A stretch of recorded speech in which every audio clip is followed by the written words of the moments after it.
where we are. We had colleagues go to visit him over the weekend, and the report is that he's in reasonably good spirits. Of course, reasonably. No one wants to spend their weekend in jail if they can do better than that. But these things test character sometimes, and sometimes it's also necessary for us to go through these crucibles to make the point to people like Uzodimma and Declan Emelumba that there is more to life than their temporal offices, and this too shall end. I yield. All right, thank you very much, Prof. But the Obinna Njemazi, the judge that sent him to court, that sent him to prison, came out to say that he was making reference to the piece that you wrote, that the judgment was not authorized by himself before you assessed it. Do you want to respond to that? That is his problem, not mine. We don't run his court for him. The records of what transpired have been certified. Now, of course, this is the thing about all of these bandit magistrates and bandit judicial officers. They don't want the world to know what they are doing, right? So now he's seen that the reception to those records, and he's afraid. But we're going to go after him. That is judicial ambition will die before arrival. He will stop at the level of chief magistrate. About that one, there are colleagues with whom we are working to make sure of that one. Again, I want to go on record because we've got to, and I keep telling you here, mindset, we have to learn to nurse feuds. We have to learn to be unforgiving about certain things. And this kind of thing, we have got to be principled about being unforgiving about it. I know his father is my friend. And if his father calls me, I will tell the father what I'm just telling you now. Obinna Njemazi, his judicial career will stop at chief magistrate. He can return and practice law as a lawyer and join all of us in push me, I push you. But this is the end of his judicial career. Not Hope Uzodimma will not save him. All right, thank you very much, Prof. We do have new speakers who have joined us. We are discussing the great state of Imo State, one of the best states in Nigeria. Unfortunately, if you are just joining us, to those that spoke earlier on, Prof. Chidi Odinkalu and Mr. Udi have explained why it will appear that things are not going well in this beautiful state. A state that is has so much to give, but it appears that in terms of governance, it has not actually gotten it right.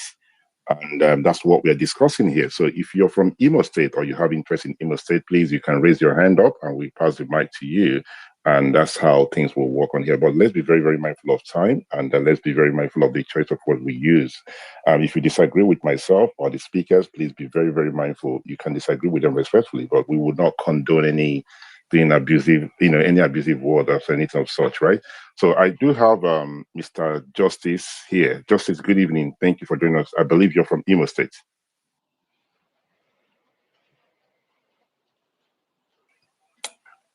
Sorry, am I still audible, sir? Yes, you are. Maybe he also has a girlfriend from Imo State, or so we're not limited to people who are from Imo State. If you've slept with somebody from Imo State, you're welcome to. All right, so Prof have actually made it a little much easier. So if you have a girlfriend from Imo State, if you have an acquaintance from Imo State, you have somebody from Imo State, or you have interest in what is going on in Imo State, please do raise your hand and we'll pass the mic to you. Prof, I was told and I was hoping that we have others who were supposed to join us. Unfortunately, I've not seen any of them here. I do not know why. Someone is likely to join. All right, please let him indicate when he's here so we can pass the mic to him. Mr. Justice, which part do you fall? Do you have a girlfriend in Imo State? Are you from Imo State? Thank you very much, mindset. I'm actually from Imo State, and it gives me immense pleasure to know that you're highlighting my state today on your wonderful platform with Prof also contributing. So, yeah, and of course, part of what he has just said and what UD has said, they are actually correct. I'm just quite excited that my state is in the chopping block today. Well, majorly for the bad reasons, yes. Honestly, we've not really had we've not really had it so good with leaders in that state since I would say since Simon Mbakwe, right? But since the inception of this Fourth Republic, well, there has been, just like Prof said, there has been, decline, consistent decline in the law and pursuing the rule of law and obeying the laws, and of course the brigandage that you have with judicial officers and the way they are misbehaving and bringing that noble profession to disrepute. So, on that aspect, I would say yes, it hasn't been so good. And then I think I actually got interested in this discussion when Yudi was, of course, talking about the Rochas administration and how a lot of things were not recorded. Because I mean, when you have people that are not very honest, they don't want to go on record. You can see how Prof um, itemizes and makes his statement clear and tells you, in fact, emphatically that he wants to go on record. That's how noble people do it. But we actually had an administration for 8 years in that state about that time. I think that's the lowest we have gone as a state that did things with in a lot of reckless abandon and didn't really care. You know, the political class touts themselves as having aligned with the center at any time of governance. It somehow gives them an edge to misbehave. Usually after Rochas was miraculously elected as governor because, of course, his predecessor Ikeja Hakim also misused his opportunity. There were a lot of things wrong by the time he was governor, and of course there was that propaganda that he beat up Reverend Father, which we cannot substantiate the actual facts to that matter. And then, of course, all that controversy blew his administration away. Imolites, at least for once, felt that it was good that the voice of the people are heard, their elections count, their votes count, and the way they had the power, to hire and fire any political office holder in that state, and that was how Rochas came in. But to my chagrin and shock, and of course, I knew, with somebody who talks without, properly gazetting statements and putting things on record, I knew Imo State was on a highway lane to a lot of. I'm trying to be very careful with the words I use now, but we were sold a very white elephant project, and then that culminated in the 8 years of the kind of governance that we saw under that man, governance of my people, governance of speaking, so many things, tongue in cheek, governance of white elephant projects, abandoned projects, substandard projects, and what have you. Of course, just like Yudi said, I'm highlighting specifically on the Rochas government because I personally feel that was the lowest ebb for Imo. And I hope that we do not make those mistakes again. That mistake was somewhat nearly corrected. But of course, you see, Imo State seems to be a state that is cursed because each time we think that we have gotten it right, a whirlwind comes and moves, drives the state in a wrong direction. The Supreme Court came, of course, and changed the mandate of the people in the Ike Hakim celebrated case. Sorry, in the Making Hedio has celebrated case where the fourth position became first position, and here we are. But since then, I'm not sure Imo State has breathed a sigh of relief. It's been one insecurity problem to the other. It's been one uh, abuse of the rule of law, just like Prof is enumerating here, and factually true, to the other. And this is where we are. This is really where we are. It's very unfortunate. But thank you very much, Mindset. I'll stop at this point.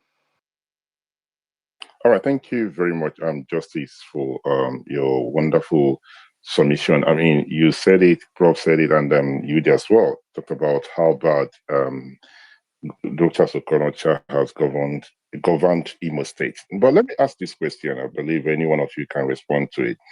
Now, you have had the Imo State have had in this current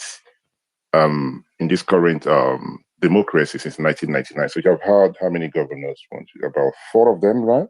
And the 3 of the governors have come from a certain zone. That's the Olu zone. I'm talking about the first Achikudonwa, who is from Olu zone. Then you have Rochas Okorocha, who is from Olu zone. Then you have the current one, Hope Uzodinma, who is from Olu zone. Apart from Ikedio Hakim, who's from, I believe, is that Okigwe zone? Please, somebody needs to correct me. But Prof, that's Okigwe zone, right? Yes, Okigwe zone. Okigwe zone. Thank you very much, sir. So, is the problem that Olu zone cannot produce somebody, or is there an Imo State problem? Because going to 2027 election, most likely Hope Uzodinma, 2028 election, because it will be an off-cycle election. Will it be that, the Imo light, we look at it as the people from Olu has not done anything for this state, or is there a general problem in Imo State? Anybody can respond to that question. Please do raise your hand and I will pass the mic to you. I don't know if Prof wants to respond to that, but let me say something here. Imo State is the 3rd smallest state in Nigeria.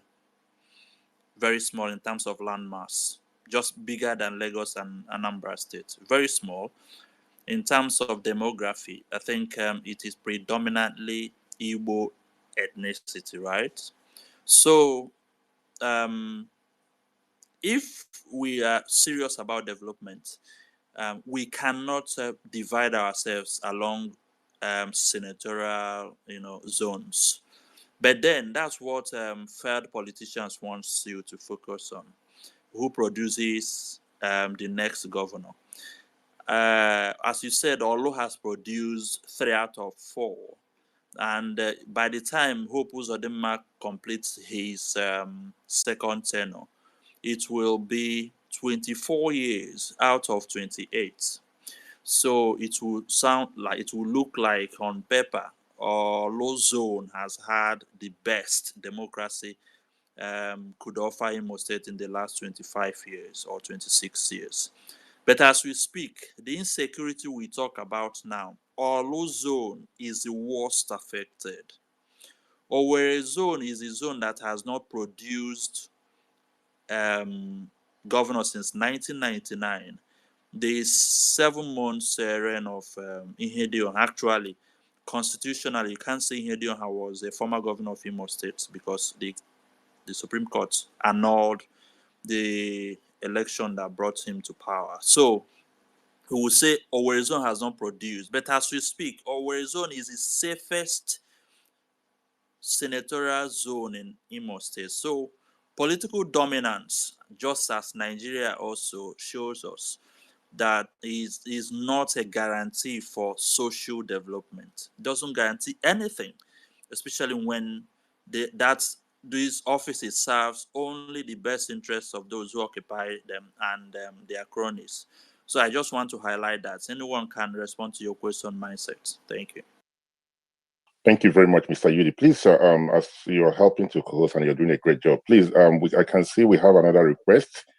There are other individuals we're hoping that will join us. So if you can see them, please do bring them up. Prof, your mic is on, please. Go ahead, sir. Yeah, there is also Chijoke Clinton, I think, who wants to say something, and it may be useful for him to speak. I just wanted to add one thing and yield up to him. I presume that's a he. If I've represented your sex, please forgive me. But okay. I think maybe we should listen to him and then I'll come after. Okay. Yeah. Good evening, everyone. Good evening, Mindset. Yeah. Actually, I'm from Imo State, and to be precisely, a relative of mine was a House of Rep member. I think for like 8 years. He was just put out of the office this last election. He lost wholly. He lost in our village, and we say we don't want him again because he failed woefully. Do you know the mindset? For the past how many years, I have friends who are not from Imo State that do leave their place. They come to my place. They spend the Christmas. They enjoy the serenity. But as I'm talking to you now, we don't have a good road. The road is deplorable. Coming all the way from Eche, I'm from Ngopala, to be practical. You know the man, beat AK. He's a House of Rep member. Do you know that that local government as a whole, Ngopala, Abombise, constituency have been hijacked by Okenzi? I used to tell them, I'm a young man, barely 30 years. But I come back, my bosses join me back home. They enjoy Imo State. But now they say, no, no, no, they are not coming again because of the insecurity, because of the bad roads, because of many things. Many of my friends, I work in Port Harcourt here, from Bayelsa, from River State, from different places, Akwa Ibom, they do come before, they do come around. But now, even my own boss, my direct boss, who is from Olo, for the past how many years, he has not gone to his village. As I'm telling you, he's on the run. He cannot come back home. We used to discuss it. Many of us, where we work, that from Imo State, are not going back home. I didn't travel last Christmas. To be frank, my wife has not been to my place since I got married to her. She's from Edo State. Because of insecurity, because of bad rules, what are we going to do?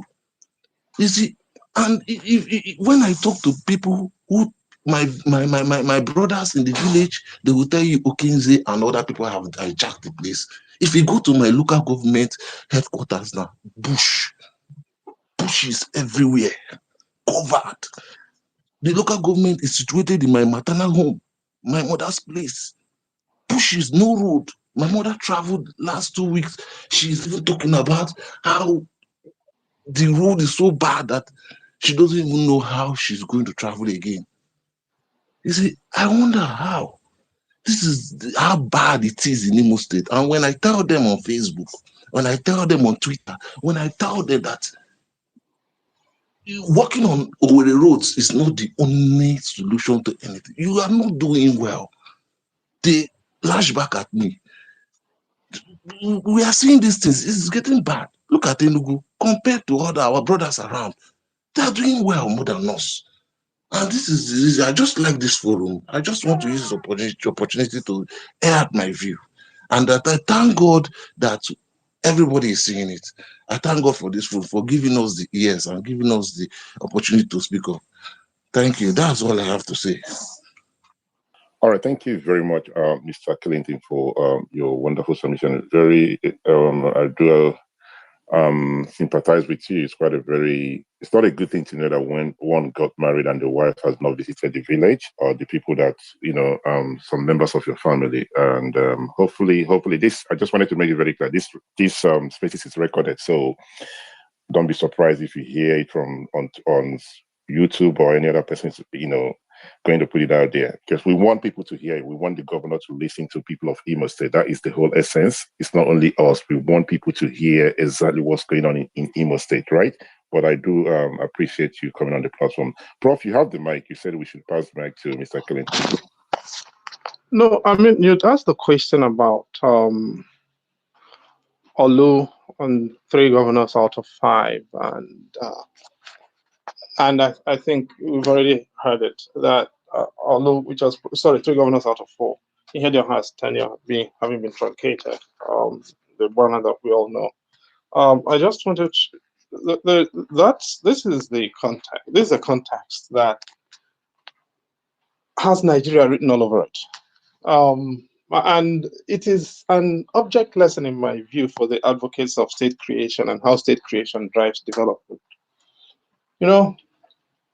For those of us who are interested in not just Imo State, but Nigeria, the wider examples from Nigeria, in 1979, the old Kwara State, which used to be well, probably the biggest state in the country at the time, or second biggest after the Northeast, after Borno, produced Adamu Ata as governor of Kwara State. Adamu Ata was from Ibira land, currently Kogi Central. And the Ibira were one of the smaller ethnic groups within the old Kwara State, which old Kwara State extended to parts of current Niger State. And Adamu Ata could be elected governor of Old Kwara State from Asan Igbira, notwithstanding that they were minorities, indeed minorities of minorities. Today, it has taken the banditry of Yahaya Bello, absolute violence, to give the Igbira a chance to produce governors and see what they've made of it. Oyo State has produced, every governor of Oyo State has come from Ibadan, which is driving the push for Kogun State, so that Old Oyo will be taken away, and then Ibadan State will become, owned by Ibadan people. And if you go to Ibadan, it's a very interesting place. Anybody who has not gone to Ibadan should try and get there, so you're able to reach your judgment. And it's the same thing. Olu has collected the governorship of Imo State, and there's a political geography to it, of course. Imo State has 27 local government areas. Olu has 12, Owerri has 9, Okiwe has 6. And so that's part of that's the senatorial zones. Uguta could easily have been part of Owerri, but it was put in Olu. And so that appears to give Olu a numerical advantage, but it's actually a little more subtle than that. Olu is the place where elections get rigged in 2 places, which I've mentioned here this evening. In the Olu-Osun Widi axis, where violence has taken over, and so you can write up your numbers, anything you write is fair game. And then, of course, in Uguta, Izombe, Ejemekuru, and Ebema, those parts that are close to the waters and the creeks, you write up whatever results you want, and that's fair game too. So anybody who can master those neighborhoods wins in Imo State. And that I just wanted to put that in the picture so that people understand how it is that people manufacture these things. But my hope is that some political equity is going to return, for good or for ill. I don't know. And the next governor of Imo State is probably going to come from the Owerri zone. I yield. All right, thank you very much, Prof, for responding to that question. We do have others on the platform. Please, if you want to speak, can you kindly raise your hand? There's quite a number of you on the platform, so you know who to pass the mic to. It's Justice. I will come back to you, please. I know you raised your hand, but I'm looking to pass the mic to those who have not contributed. So, we have Mr. Emeka Charles Esquire. Are you with us here? Good evening, Mr. Charles. I just want. Okay, thank you. Okay, thank you. Yeah, thank you, Mindset. Thank you. I'm actually from Imo State, and then I was going to, thank Prof for every of efforts that we are making to see through and follow through with our colleague who is currently, in the saddle, and we pray that at the end of all of this, the governor would would just have to, for the first, or at least do the right thing. The people are crying, people are complaining, and then there seems to be this heart that is so hard for him, and then those who work with him. I come from the Owerri zone, and then my brother who also spoke, Clinton, I think we come from the same place. I'm from Mungopala. And then just very recently, we had protested that the road to the local government has been so deplorable, has been so bad, that even our parents, our age parents, cannot even go to farm and do other things that they need to do. There is no hospital, there is no healthcare, there is no road. And then the commissioner just comes out and just says and just flip everything. So sadly for us there, but hopefully, like we have said, this platform maybe those who are listening will be able to, at least for the first time, to heal to the cries of the people, so that people can actually, breathe fresh air. And those who have not been able to come home for some time would also see reason to start returning home. Thank you, Prof, and thank you, myself. All right, thank you very much, Mr. Charles, for your wonderful submission. You said the governor needs to do the right thing. And my question to you, if you would like to respond, what is the right thing that you want the governor to do?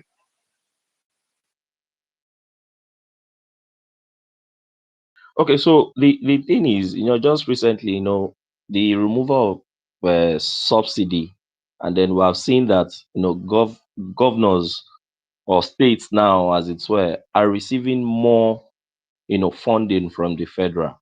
And there seems to be so much that they are saying. Just, I think it was the governor of the former governor of Kano State that was just saying that what some of the governors are receiving now, some of them didn't get in their 8 years.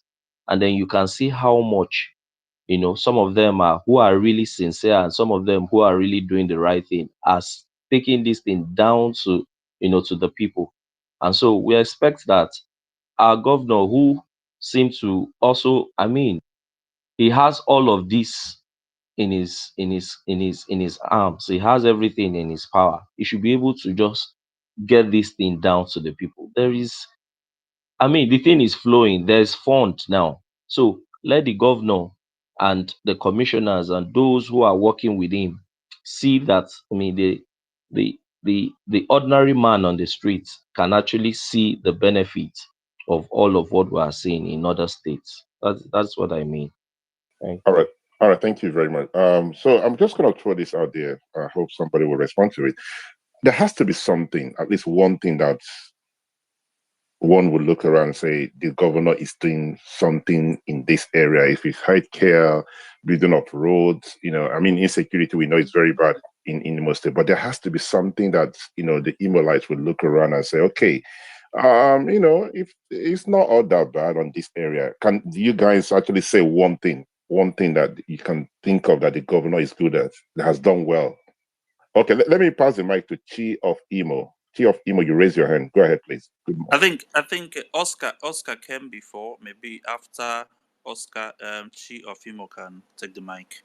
All right, but Oscar did not raise his hand. So Chi of Imo raised the hand when I asked that question. So Oscar, do you want to respond to that question, sir?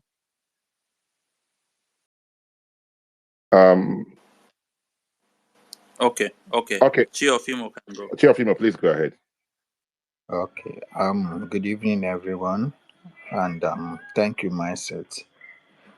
First of all, answering your question, I would say that in regards to the Sorry, insecurity, I do apologize, Chi of Imo. There's noise in your background. There's this beautiful music in your background. Do you mind, if it's okay for you to please bring the volume down a little bit so we can hear you clearly? all right. Can you hear me now? It's better now. Thank you, sir.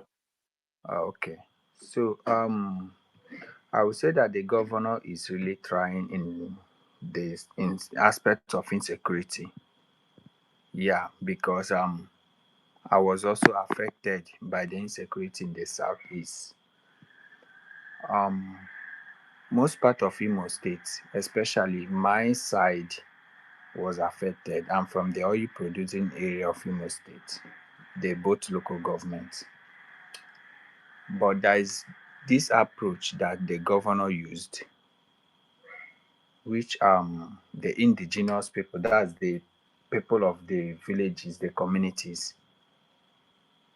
was also very much involved. Now, as I speak to you, this approach, uh, let me say, this approach was also um, I don't know how to put this, but excuse me, let me answer this call. I'll be back. All right. Thank you very much. As we wait for the Chi of Imo to come to join us back. Let's pass the mic to Oscar. Oscar, are you free to speak now? Yes, I'm free. I'm free to speak. Okay, good evening. Thank you for joining us. Yeah, thank you. Um, seriously, I really want to appreciate, in a country of over 200 million, we don't know our numbers. We just work with figures that the UN comes up with. But I'll say approximately, as they have said, in a country of over 200 million people, we have just few individuals like Prof. Every time I see Prof, if his messages pops up anywhere, I just go and listen to him because he's just one of those few people that are patriotic. You see, Prof. You see people like David Udoyi. You see people like um the senior lawyer in Lagos that was arrested, Dele Farotimi. Those are the kind of people like I listen to, and I really want to appreciate them and thank them for not waving out of their conscience. Thank you. You asked what the governor has been doing right. I'm not from Imo State, but all of us in Nigeria, we all know. Just like there's a big elephant in the room. The shadow of the elephant is showing. Most likely the elephant is almost appearing like an elephant, but everybody feel like they are not saying anything. When before the presidential election was declared, I told people that if Tinubu become the president of Nigeria, nothing, not one single thing can be achieved. Nothing good can come out. And that is the same of Hope Uzodinma. Prof said he's living in Abuja. The president that is releasing the fund of the state to him, is the president not aware that Hope doesn't stay in Imo State? Has the president called Hope and asked him, all this money when I give you, why? What are you doing in Abuja? Governor Hope Uzodinma is now the statue of waving goodbye and welcoming dignitaries that are going out of the country and coming back to the country. So nothing good. They are just sharing the money. The gentleman said he has done well in insecurity. Which insecurity? Is it not the same country that all of us are? So when some people talk, they talk as if most of us are living outside the country. We are all in this country. Even as biased as the media, they have tried their best not to even broadcast some things. Even at that, the level of information coming out from the mainstream media as regard insecurity is still very much alarming. These are the few ones that we can see. Now, vigilantes like I don't want to mention him, but some so-called vigilantes on social media now are now the go-to people that people, civil citizens, they left out to me say we shouldn't be calling ourselves citizens. People like us now will now be, people don't go to the police again. People go to Brekete. People go to social media influencers for things that are supposed to be handled by the state. So it is very sad. It is very sad. Don't ask what is doing right. Nothing good can come out from a field like Obi usually say. I'm not doing say nothing good can come out from a flawed system. Nothing. If I asked everybody here now, point one institution in Nigeria that is working, you cannot point to one. No, cannot point to one. So it's very sad, and I really want to appreciate people like Prof. Please, thank you for your service. Thank you for being who you are. It's not easy. It's not easy. Thank you very much. I yield. Thank you very much, Mr. Oscar, for making time to join us this evening. You did say that we shouldn't be asking what has the governor done right. There are people, even if it's one or two individuals, who will tell you that the governor has done something good. So that question is something we have to put out there. So the governor, some persons will say he hasn't done anything good, but you might have one or two persons on this platform who believe that he has done well. But once again, thank you very much. As I pass the mic to Nkemcho, you have the mic, sir, before we go back to Chief of Imo. Nkemcho, you have the mic. Good evening, sir. Okay, I want to believe that I'm still audible because when I call somebody to speak and they're not responding, Mr. You are audible. Okay, let's see if I can call him by his handle. Yes, that's the handle in Kemcho. I love to keep it simple. That's what you put out there. Good evening. Good evening, sir. Good evening. Thank you so much, Mindset, for all you do so that we can truly bet a nation that serves all.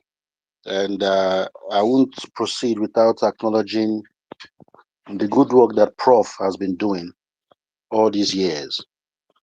You know, because the voice of truth in our climb is almost disappearing, but he has been consistent. You know, Imo State is just an offshoot of what's going on in Nigeria. But I think the mistake that the noblemen did was not to get involved in politics, especially at the start of the Fourth Republic.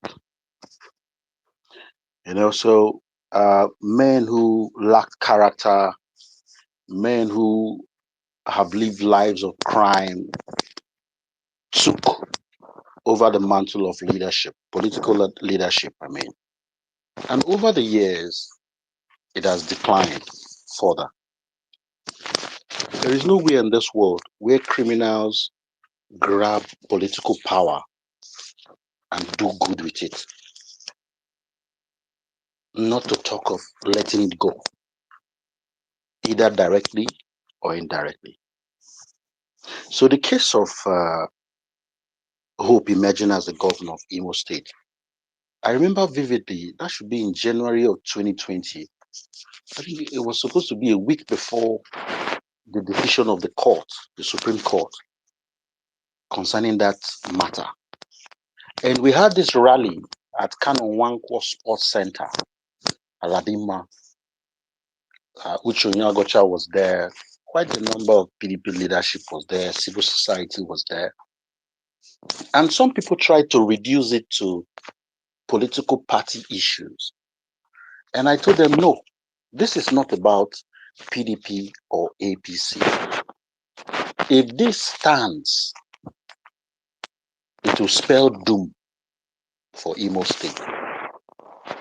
That's where Imo is today. Hope Uzodinma is not with the mandate of the people. So he's under no obligation to serve them. You have to be truthful to yourself. You serve people who have given you the mandate. Hope Uzodinma's background, his antecedents, should not make a man who thinks to expect anything different from what he's doing currently. I've lived in Imo for over a decade. Gladly, I'm married from Imo as well. Udochukwu is my bosom friend. We have worked in the civil society space, all in a bid to see that Imo becomes better.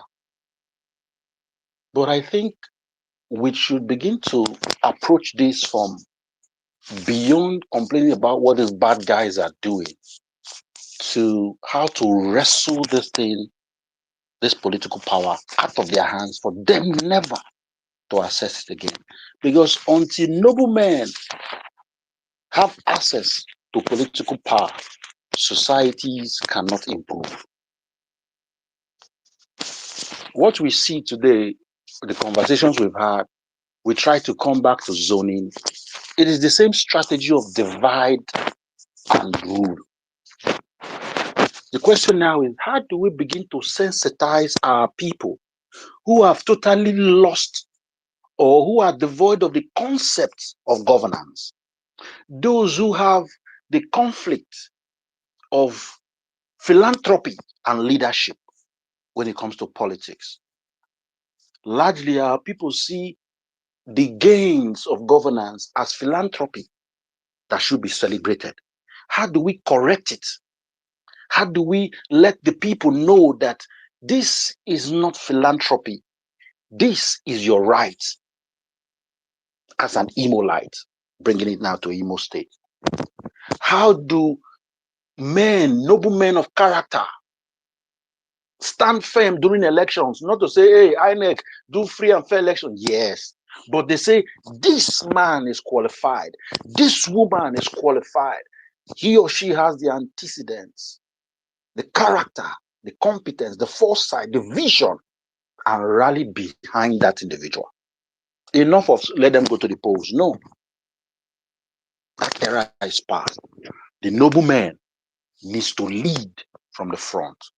Beyond all the constructive criticism, beyond all the beautiful opinions and suggestions, they have to be at the front lines to take the society back from the criminals.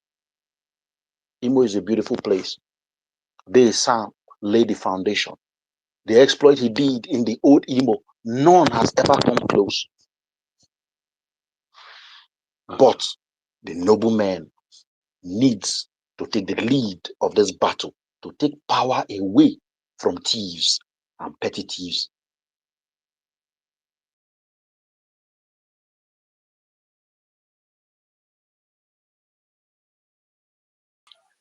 Is Mr. Nkemta still with us? His mic seems to be on, but it appears he's not speaking. Can somebody help me out? Can you guys hear him? Maybe he's done. Oh, okay. I don't know. All right. Thank you very much for your wonderful submission. You asked a lot of questions. I believe those on the speaker section would like to respond to it. How do we sensitize our people? How do you wrestle power from those people who we term that they are not doing good? So there has to be something. It's not about us talking about it. And the noble men, like you call them, should come out, I believe, with the noble women as well, because it's not only about men. Both men and women have to come together to rescue the state of Imo State. But thank you very much for your wonderful submission. As I pass the mic to Mr. Uche, or Boa Uche, you have the mic. Good evening, sir. You raise your hand, Mr. Uche. Good evening. Good evening, Mindset. Good evening, Prof, and good evening, everybody. I hope I'm audible. Yes, you are. Okay. Imo State. Is really how this question is how the mighty fallen. Over the years, a whole lot of things has gone wrong in Imo State. The coming of democracy in '99. I think Udenwa did what he could do, but Hakim came and did his own. Rochas came with so much promise and a whole lot of followership from the people. But it's a pity that he squandered all those followership he had for peanuts. I call it peanut because everything he has acquired, both legally or illegally from the states. How many of them is he going to use? Very few. So all those are peanuts. Most of the projects he did, I can't count 2 or 3 projects that he did for 8 years that is standing. He had good ideas, but he had very poor execution. He had very poor taste, and he believed he knows it all without getting the right people, technocrats, builders to do those jobs, to put those ideas he has on the ground. He felt he knew it all, but how many of those projects are standing? Virtually none. That brings us to the government we have now in the Imo State. It's a pity where Imo State is. Imo State that has had very renowned people over the years. Jurists, MBA people, lawyers, doctors, professors, name it. Imo State, I know, and if you're checking professors or academicians in Nigeria, Imo State will be top 3. But where have we found ourselves? We have found ourselves with insecurity, high rate of insecurity in Imo State, crime, kidnapping, name it. Everything is just going wrong and wrong and wrong because of poor governance, because of that decision where number 4 was made to be number 1. and it's still biting us till tomorrow. The present governor, Hope, yeah, I can give him kudos. One or two things he has done. At least some of the roads he has done. At least they have good quality.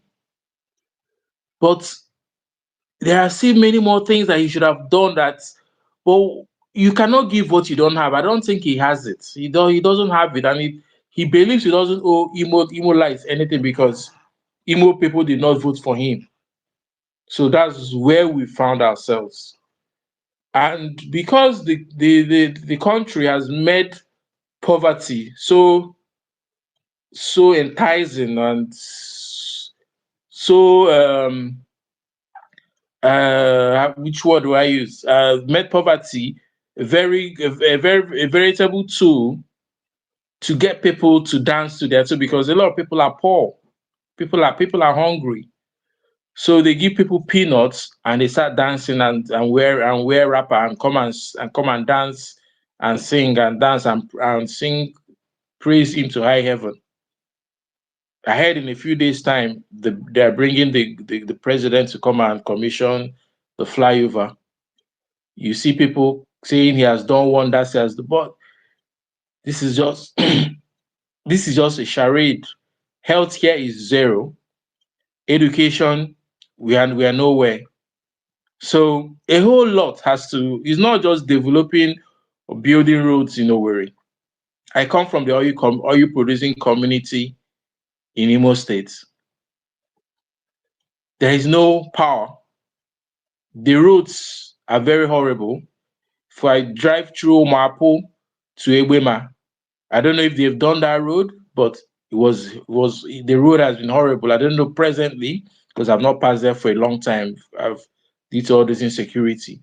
But the goods that have been laying the golden egg in the states is not being appreciated. Nothing. No good school in the two local government that are producing oil in the states, Uguta and Ohaji Egbema. No good school, no good hospital, electricity, name it.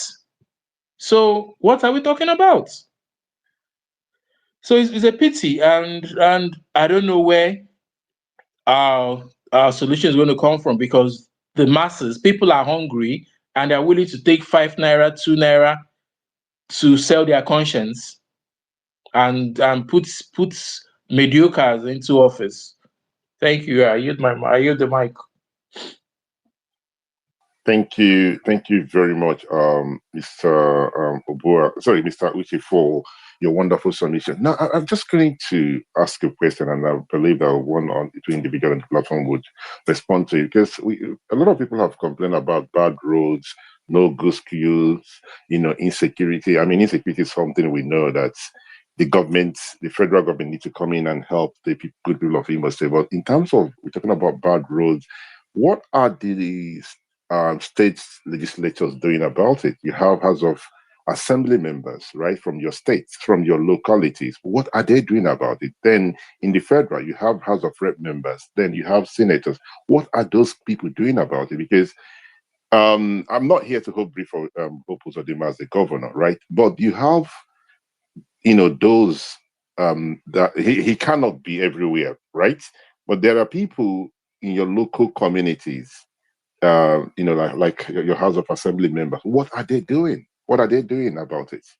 Anybody can raise their hand and respond to it, please. Those that have not spoken. Okay, let's pass the mic to Mr. Oh, please, mindset.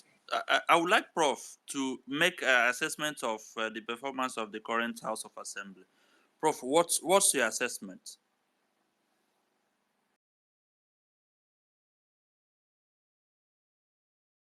Let's hear. Is it possible to hear from those who have not spoken? I still dare hear, and I'll revert. All right. Thanks. All right, let's go to Mr. Nzubechi. You have the mic. Good evening, sir.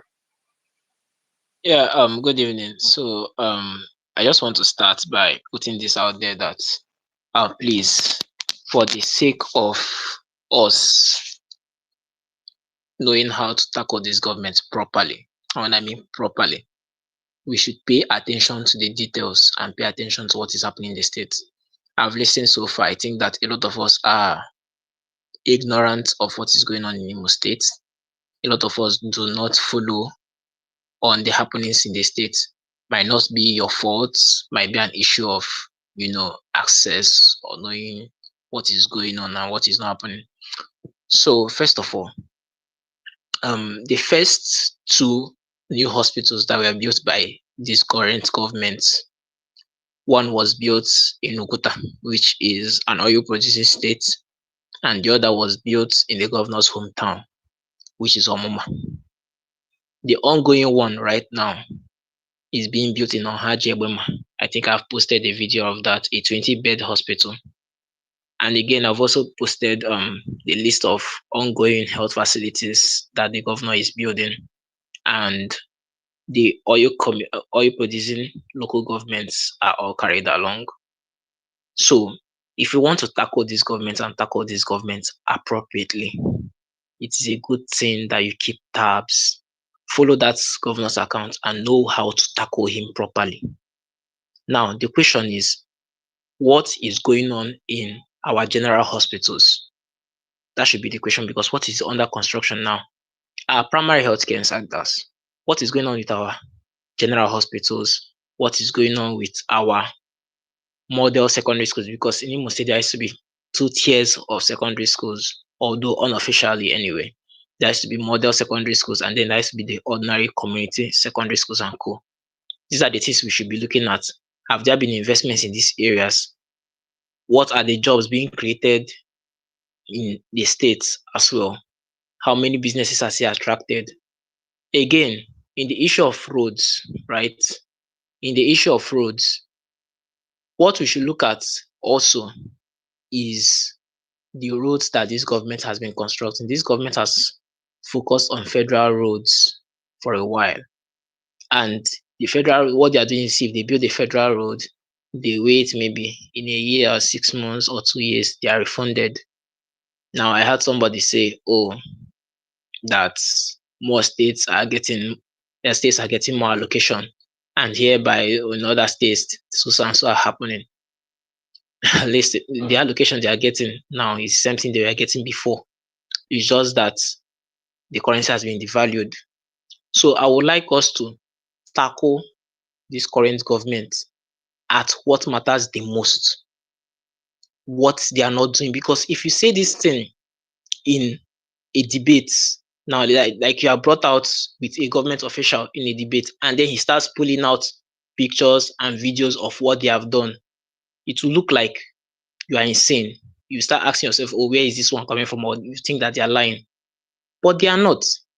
So these things are happening. And again, the governor will also point you to what he's doing in the oil sector, what he did with scale up Imo, and blah, blah, blah, blah, blah. So when you want to tackle this current government, tackle them at where it matters the most, the pain points of Imo lights. Internal roads, don't just say roads. Internal roads, trunk B roads that are state roads. How has it tackled them? There is a particular road going from Obinze to Ihiagwa. That is one of the most critical internal roads that connects the Owerri West local government. Now, that road has been under construction for the past 6 years, and nothing has happened. Only the drainage has been dug. In fact, the drainage close to the Obinze side has not even reached 500 meters. That is where you attack the government from.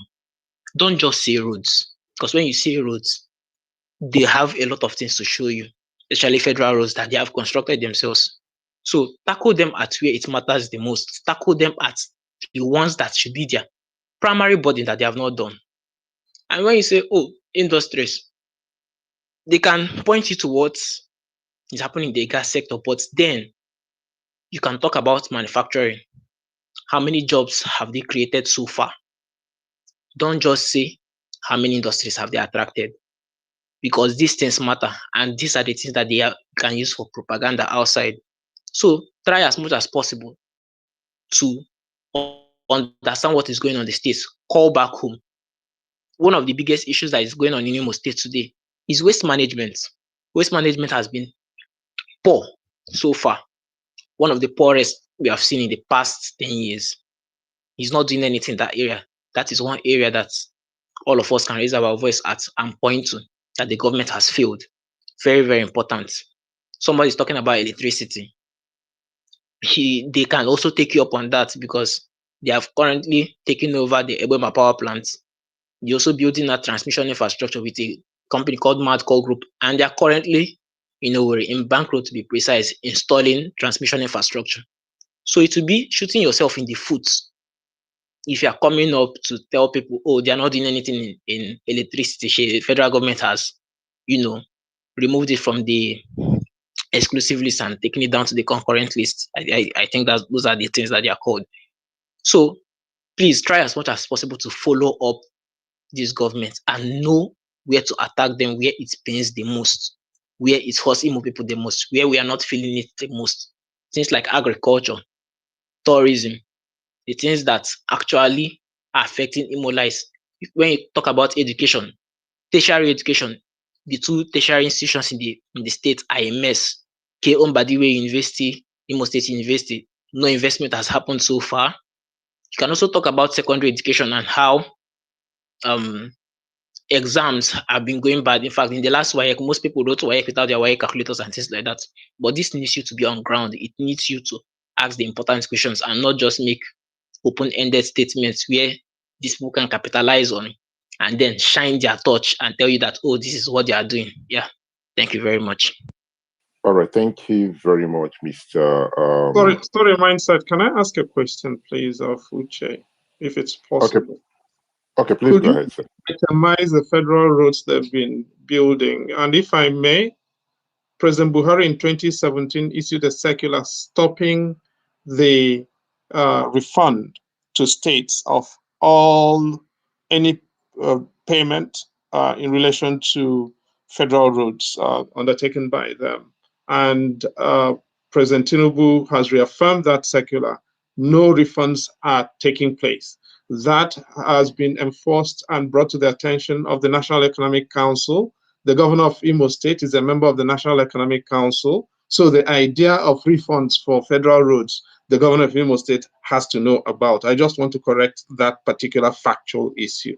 But please, what federal roads have they been doing in Imo State and waiting for refunds for, if I may ask? Okay, let me list the roads, right? Currently, we are doing the old road, the one that is currently under construction now by Cranebrook Group. Owerri to LL Road. That is the stretch going from Owerri, passing through Obinze to the Ebema area, then to LL. They are going to join at the boundary between, Rotimi Amechi did the part coming from Port Harcourt to LL. That is their own is actually a dual carriage 4-lane highway. It stopped at that boundary there, but our own, what that was previously done by Arab contractors, turned into a 1-lane at that place, and the road is very, very bad. So Cranebrook is currently doing Owerri to LL Road, and that is a federal road, and it's the state government that is handling that project.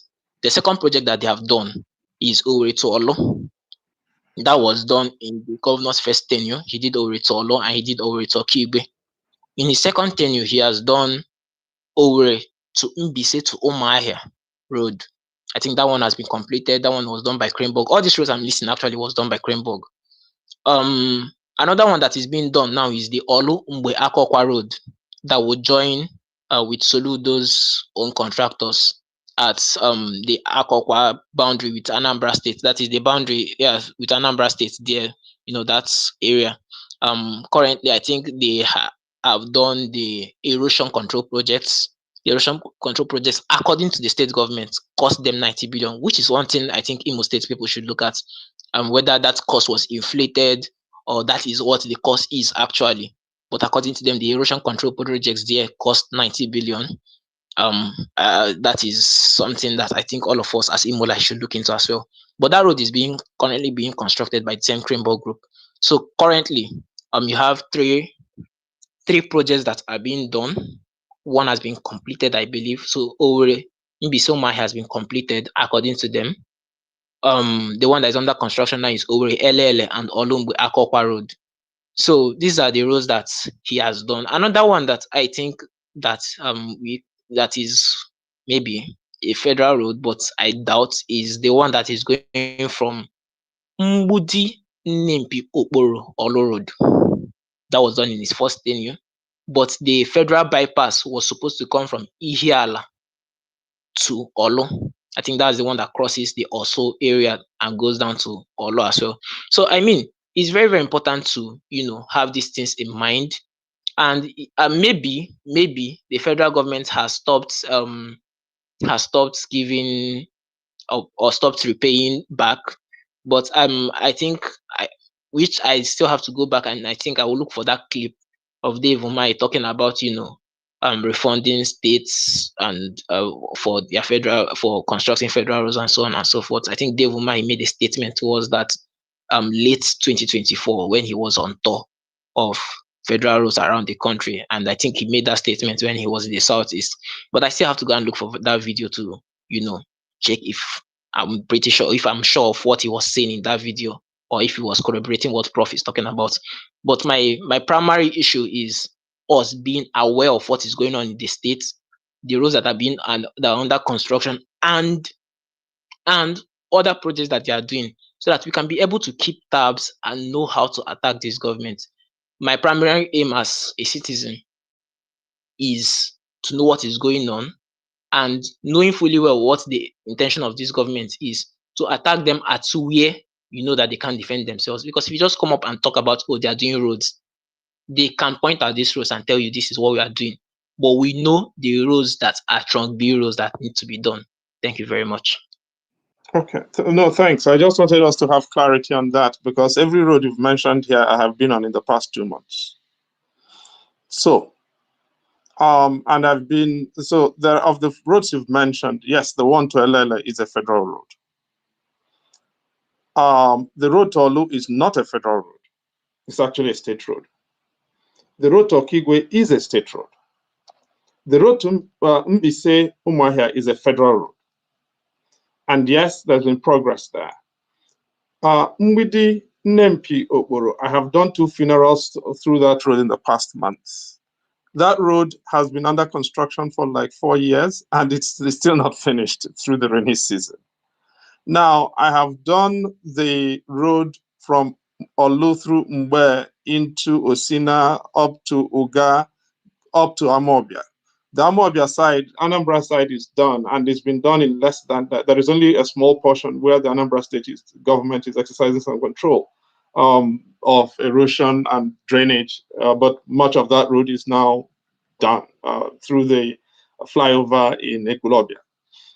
By contrast, that road will not be finished under the tenure of the current governor of Imo State on the Imo State side. I mean, going by the rate of what is transpired, if you want, we can take a look at that.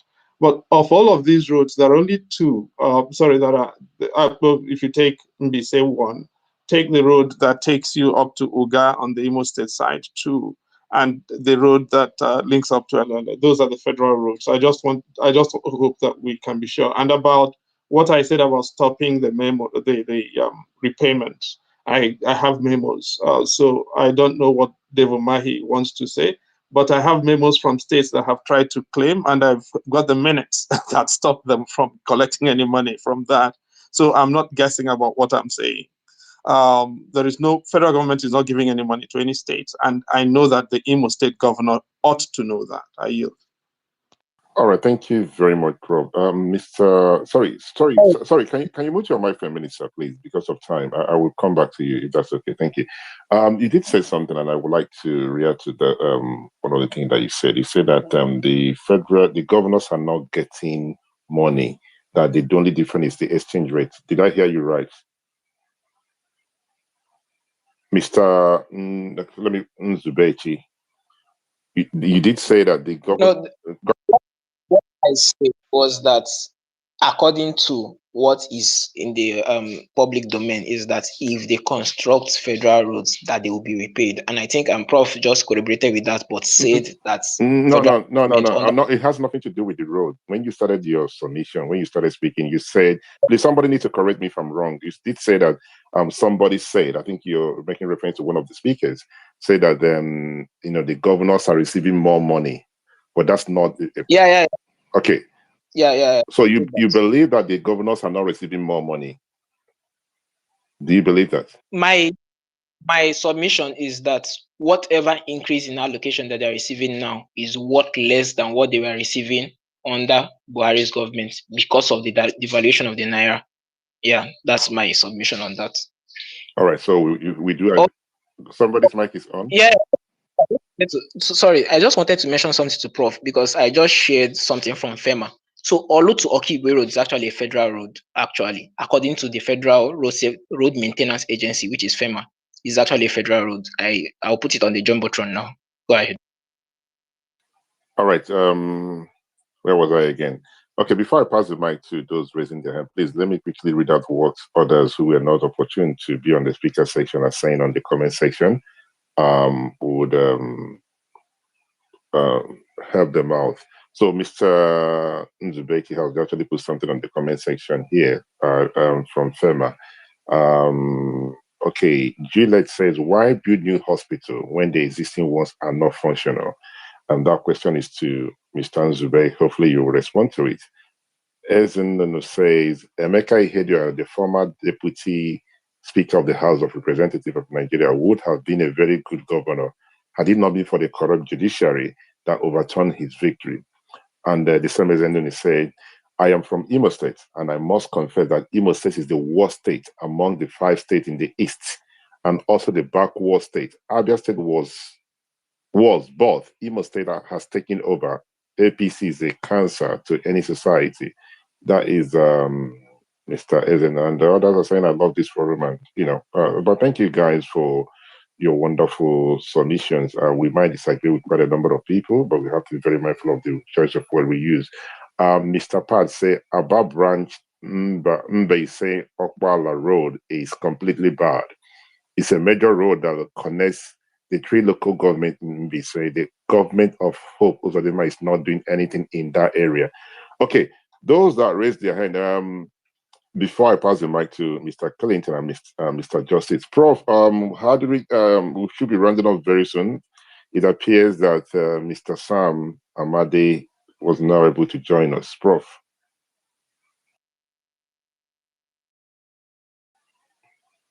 Hello, am I still audible? Please, somebody help me out. Yeah, sure you are. So I've tried to reach Sam in the past 40 minutes, and he's told me he's coming along, and then I've not seen him. So we'll pass on him. Thank you very much. So, Mr. Clinton, go ahead. You raised your hand. Okay, yeah. Thank you for giving me this opportunity. Yeah, you asked a question about what our local government chairman, our House of Rep members, State House of Assembly members doing aside the governor. Okay, fine. I want to reply that question. You know, I told you I've not been to the village for a while now because of the bad rules and some of those insecurity issues. I asked some of my brothers who do come around. So when I asked them, have you guys gone to the local government, meet the local government chairman and see if you can liaise with him, talk with him concerning the roads? The shocking reply they told me that she's not always in the office. She doesn't come. She doesn't even have any authority. Allocation herself, she's not even giving allocation to even work on anything.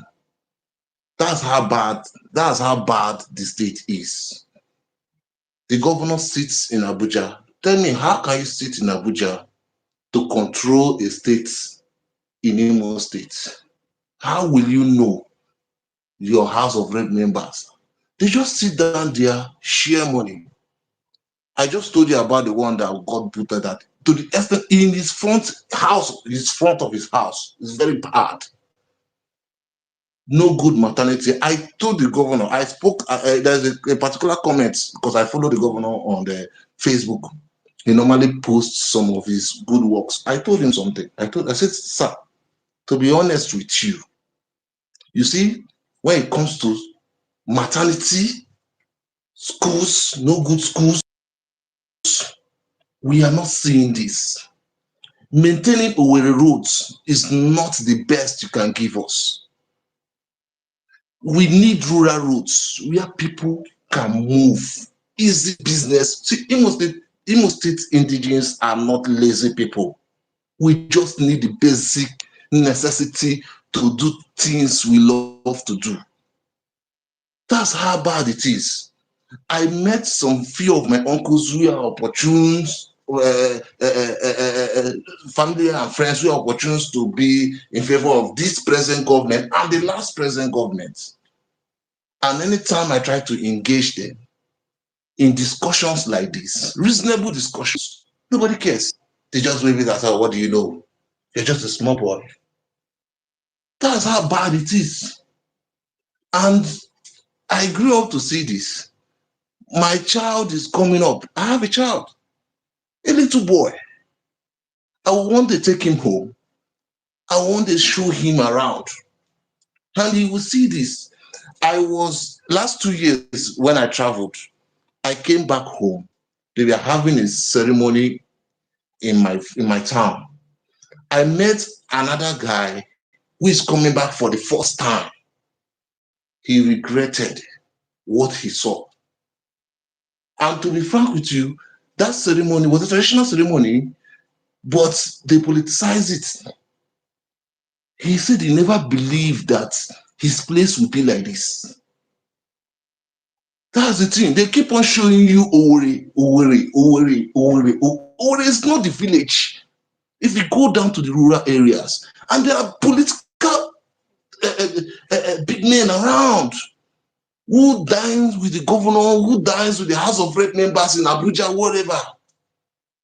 They come back with their SUV, luxurious cars, climb big potholes, and pass through dilapidated schools. Sorry. I do apologize, Mr. Killington. I have to come in here because of time. So if you can round up quickly, we are actually rounding up soon. Thank you.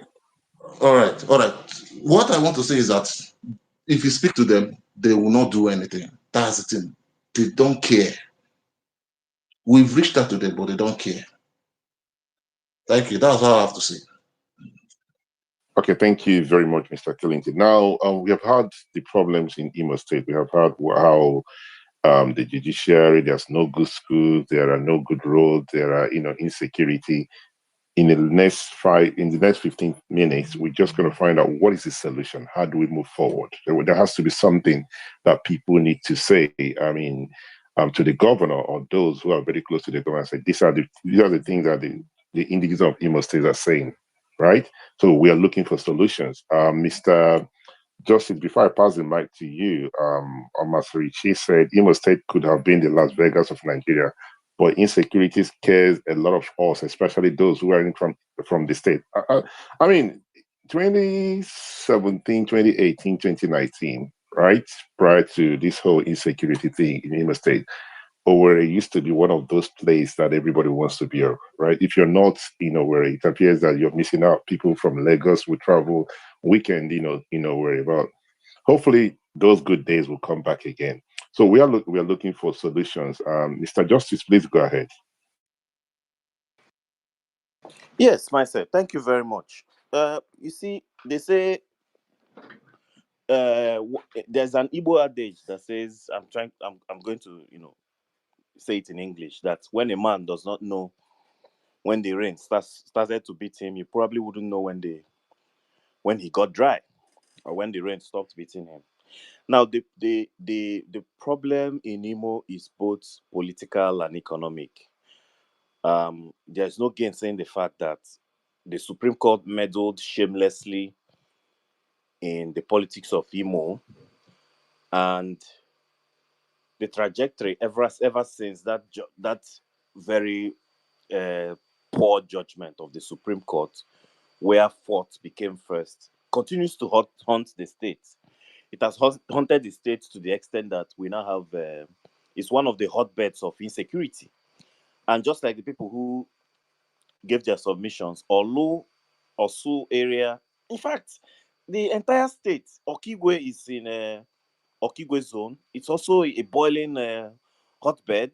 You have some places in Ngopal and Owerri zone where you also have insecurity. So insecurity is widespread mindset. So that's one of the problems that you get when in my opinion, I believe the will of the people is being thwarted. And mindset again, currently the CJN of Nigeria, somebody I don't want to mention names, was rumored to be the arrowhead to that very terrible judgment in Imo State. That frankly, I've come from Okigwe zone. The person who won that election was Emeki Hedioha. Whatever that they did that thwarted the will of the people continues to haunt the state. That's in my opinion. Secondly, mindset. The former governor of Imo State, Rochas started what he called at that time 27 local government hospitals. Started the physical structures in most of the local governments headquarters in some places, right? Mindset, as I speak to you now, all those structures are abandoned. Imagine setting up 27 healthcare centers, one in each local government. Now, we have a problem in the Southeast, and that problem is the problem of bad legacy. First of all, you find politicians that carry on gigantic projects that eventually become white elephant projects that they don't get to complete within their tenure. I don't understand it. If I am a politician and I'm a leader, I would want to start and complete a project that I would get to commission within my own term. Yes, I agree that there are projects and programs. Sorry. I do apologize, Justice. I'm going to come in. Because of time, we're rounding up in the next 9 minutes. I was looking for solutions, right? We've had, please, if you can round up quickly, so others would chip in as we round up, please. Thank you. Absolutely. Sir. Yes. Solution will be Imo State should not be in the wrong books of the judiciary again. I think what the Supreme Court did for Imo State continues to haunt the state. That's in my opinion, right? You cannot twist the hands of the people, the mandate of the people, and give it to somebody else. Peter Obi says something. The process that brought you to power is more fundamental than whatever you do afterwards, right? I think personally that is where the problem of the state, the insecurity we have now, part of it is because of all of that, right? Now, going forward again, Imo State is a state that is known for education. But unfortunately, we've had for the want of a better word, we've had clowns as leaders who now come and sabotage that very area that Imo State holds very strongly and supremely, which is education. We have very high literacy rates in the state, and of course, in the entire Southeast. I don't think this administration has done very well when it comes to education, right? In the terms of roads, yes, he might, have done one or two here and there, but like the internal roads. Unfortunately, I'm going to come in again, and I'm just going to thank you very much. Please, it's very important, right, that we follow the rules of this platform. We're looking for solutions, and I did tell you that we don't have enough time. So I was hoping in that 1 minute you could have rounded up so others would contribute. Please, let's not do something that will make us, those who tried our best to make sure that we have this platform feel that we have not been appreciated, right? It doesn't look good. Please, thank you. Mr. Nzube, I'm looking for solutions. So you're just going to put it in a minute, please, so I can pass the mic to the others. Thank you. Just a bit of correction to Prof. Who I admire a lot. Please, Oretolo is a 36-kilometer federal road. Thank you. To solutions now. First of all, the Imo State government needs to go back to what our industrial policy was. We have an industrial estate, 3 industrial estates.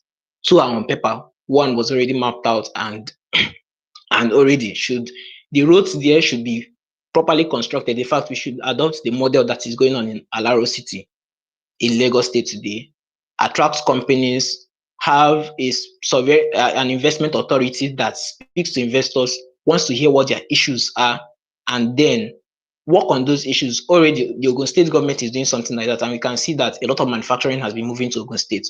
Also, this is an oil and gas state. Already, they have been doing some things in oil and gas. But the most important thing is to make that place not just an oil and gas zone, but also an agro-industrial estate. Anybody that knows Imo State here knows that Onajeboma produces the best gari in the country, among other foodstuff. In fact, most of the yam that is being sold in most parts of Imo State, and I dare say the Southeast, also comes from that place.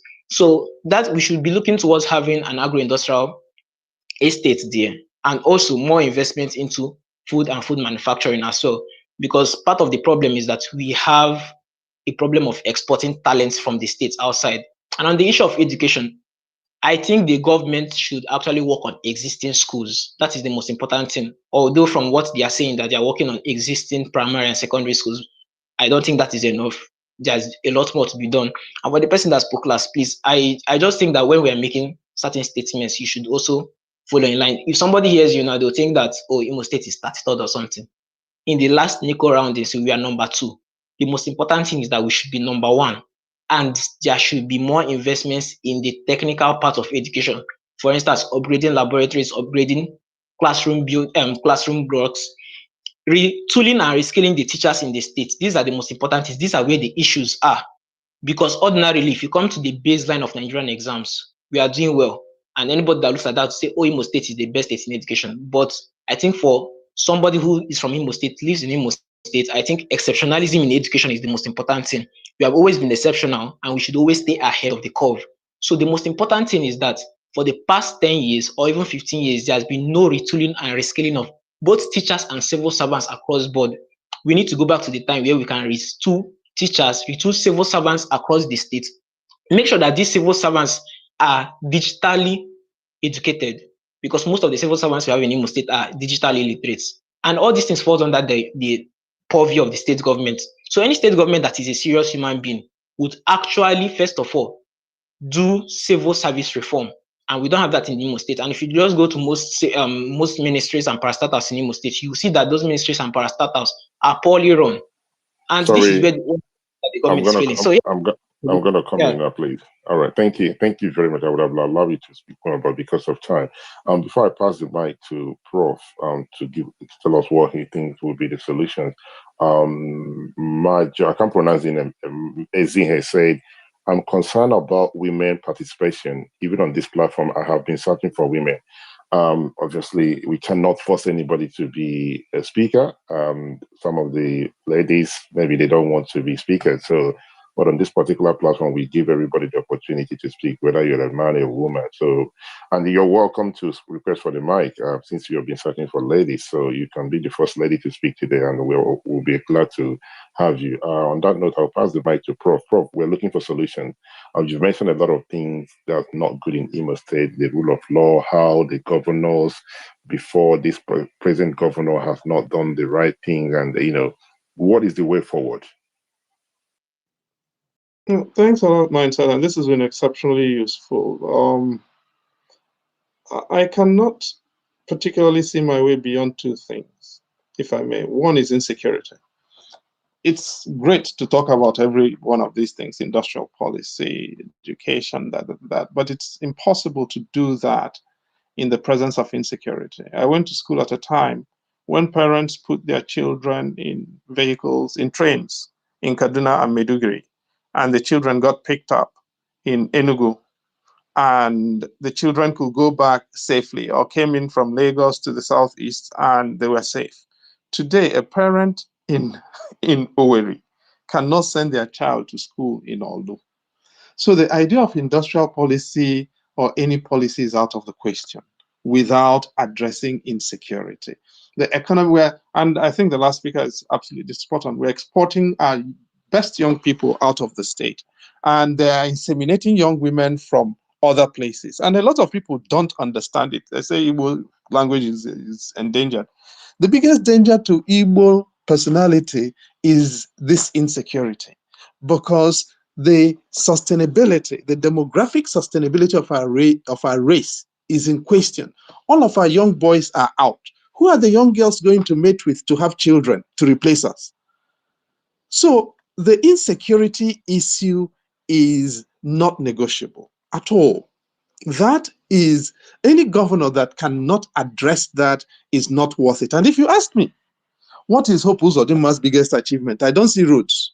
I see the firing of a man who was not supposed to be Attorney General, who spent his position in as Attorney, who was Attorney General throughout the first term and Attorney General through the first 2 years of this term, and was part of the problem of insecurity in Imo State, Cyprian Akolisa.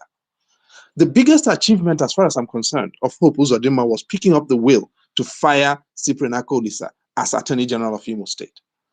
Okay, that insecurity issue has to be addressed. At the moment, the only reason we've had such progress is because communities are spending money to buy security assets to defend them. It's not because of much that's been done by the governor. If the governor became a willing partner, we will make absolute progress in that area.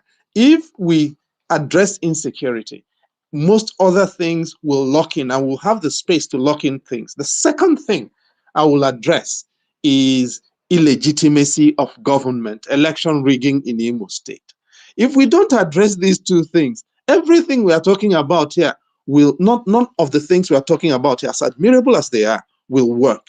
Because if you have people in government who are unwilling to base their access to power on the legitimacy conferred by the people, as someone has said here, they will have no reason to serve your interests. And that is exactly what is happening in the state. And this means now for our 2027 election in Imo State, it is out of cycle. It will happen after the presidential election. So the likelihood of its being rigged is high. All of us have to begin to think about how we make Imo State an issue such that it will be a little more difficult to rig that election. That means projecting the problems of Imo State beyond the level that we have done at the moment. I will yield. Thanks a lot. All right, thank you very much, Prof. My co-host, Yudi, do you have anything to add as we round up quickly? Yes, quickly. Like, I totally agree with Prof.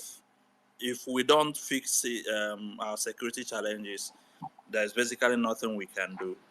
And then our politics. It scares me, as Prof stated when he started, that 5 or 7 judges sat in Abuja and decided outcome of election in Imo State. So the people of Imo State go to the polls, but the final outcome is totally out of their hands. And whatever you do, they will term it, illegal, or you are trying to challenge the government. So it scares me that our elections will be decided by a bench of judges. None of them, was from Imo State, but they conveniently decided the outcome of our elections. What do we do? It falls back as a civil society person. I think I continue to call on the people to be more conscious, to embrace the challenge we have, and determine outcomes of election. Since 2023, I tell you, we have had the governorship election and local government election. Those things were not elections. And to a large extent, I blame the people who, because of disappointment in 2023, decided to stay away from it. We had a local government election where there was no result sheets. We were screaming, you cannot conduct this election without result sheets. But they went ahead and did what they did. No single local government chairman will tell you the number of votes he or she got that made him chairman. So we have a state where people have lost interest. It is time to come back, because there's nothing we can do without. Listen, if anybody wants to destroy a society, target their politics. If you can twist their politics, that society is gone. So Imo State needs to accept the challenge. If there is one fight in this generation, my generation in Imo State must fight. It is to rescue Imo State from the clutches of political, I wouldn't know what to call the bandits, mostly operating from the states, right? So get involved in the politics. I was thinking our campaign for registration for voters registration was getting ground until I learned why there is sudden crowd at registration centers, because Imo State government, probably through APC, is asking people to submit their NIN, all sorts of personal information, to be able to be given government some funds like that. So people are now rushing to get their PVCs because they are asking for details of their PVCs. So I was thinking the campaign we are having here was making impact. I never knew that the people wanted to access 100,000 or whatever the state government is promising them if they submit their PVCs. That tells you how far off we are still are. We are still willing to submit our voters card. That means we will still sell our votes in 2027 or 2028, as the case may be. So I think I'm speaking directly to Imo State people. It is our fight. If there is any solution we can hope for, it is us deciding what that solution is. Because if you allow politicians to set the agenda, they will keep, prevaricating. What this state did in 2024 governorship election was to move the conversation away from issues and say equity. And then people focus on where which zone will produce the next governor. Instead of focusing on issues, how well a leader can lead his or her people, we are just talking about, as small as Imo State is, we are still divided along senatorial zones. So my message is simple. The only solution must come from a well-engaged Imolites that are conscious of what they want. If we choose to stay back and say we have lost it, then what is going on will continue. Whether Owerri zone gets the next governor, if it is politicians deciding who the next governor is, the outcome will remain the same, whether Okigwe or Owerri zone. Thank you. All right, thank you very much, Judy. You've been a great co-host tonight, and thank you to Prof as always, and Justice, Mr. Nkemcho, Mr. Killington, and Mr. Nzubechukwu. It's been a very interesting spaces. I must thank each and every one of us, those who commented on the comment section and the listeners. Without you guys, there is no space. We wish and we pray for the best. For Imo State, it's a great state, and we believe that things will turn around if everybody comes together and work towards rescuing the state from the hands of the state actors and making sure that we speak out when there is injustice in Imo State, and one needs to speak out, not only Prof, not only you, the Justice, or any other person, but it's something that each and every one of us, we have a part to play, and I believe we will do our best. But on that note, I wish you guys well. If there's anything else I'm missing, please, you can raise your hand and let me know before we round up. I don't want to get a message to say, I wanted to say this, I wanted to say that. But we'll visit another state. Hopefully, I'm not sure which other state we're going to visit, but it's been a very interesting conversation. On that note, I wish you guys well, and I'll see you some other time. Enjoy the